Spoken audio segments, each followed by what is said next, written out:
एक दिन जब पति घर आया तो उसने देखा घर बहुत ही गंदा हुआ है। बच्चे बाहर नाइट सूट में खेल रहे हैं। बच्चों के खिलौने फैले हुए हैं। डाइनिंग टेबल पर खाना पड़ा हुआ है। कपड़े सोफ़ा और कुर्सियों पर लटके हुए हैं। गीला टॉवल बेड पर ही पड़ा है, जिसे पति ने ही नहाने के बाद वह छोड़ दिया था। अखबार भी सोफे पर यूं ही फैला हुआ था। बच्चों ने जो खाना खाया था वो भी ऐसे ही पड़ा हुआ था। बिस्तर भी सेट नहीं किया हुआ था।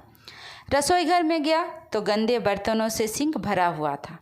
खाना भी तैयार नहीं था। कुर्सियाँ भी सेट नहीं थी और बाथरूम तो बहुत ही गंदा था।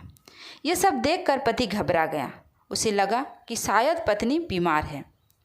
जब पत्नी के पास गया तो देखा कि पत्नी आराम से बैठकर किताब पढ़ रही है। यह देखकर पति को बहुत गुस्सा आ गया। उसने गुस्से में चिल्लाया, घर इतना गंदा पड़ा है और तुम यहाँ आराम से बैठकर किताब पढ़ रही हो। पति को देखकर पत्नी मुस्कुराई और कहने लगी, आ गए आप, कैसा रहा आज का दिन। पति का गुस्सा और बढ़ गया। कहने लगा, मेरी छोड़ो, ये बताओ घर का हाल कैसा बना रखा है। पति का प्रश्न सुनकर पत्नी मुस्कुराते हुए कहने लगी, आप ऑफिस से आने के बाद मुझसे कहते हो ना कि मैं इतनी थकी हुई क्यों हूँ और मैं सारा दिन घर में क्या करती हूँ जो इतना थक जाती हूँ।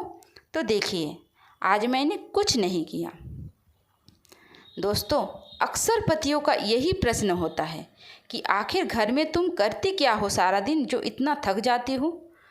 अगर एक दिन पत्नी घर का सारा कामकाज छोड़ आराम करने लग जाए तो आप घर में कदम भी नहीं रख पाओगे। आप अगर घर के बाहर जाकर काम करते हो तो घर में भी पत्नियां कुछ कम काम नहीं करती। आप तो अपने काम का वेतन लेते हो, लेकिन पत्नी तो अपने घर के काम का वेतन भी नहीं लेती। संडे की छुट्टी तो आप और बच्चे बड़ी खुशी से मनाते हो, लेकिन आपकी पत्नी को तो उस दिन भी छुट्टी नहीं होती। फिर भी पता नहीं क्यों पतियों के मन में ये प्रश्न आता है कि पत्नी घर में आखिर करती क्या है सारा दिन। इसलिए पत्नी के कामों की भी इज्जत करें और पत्नी को भी आदर सम्मान दें।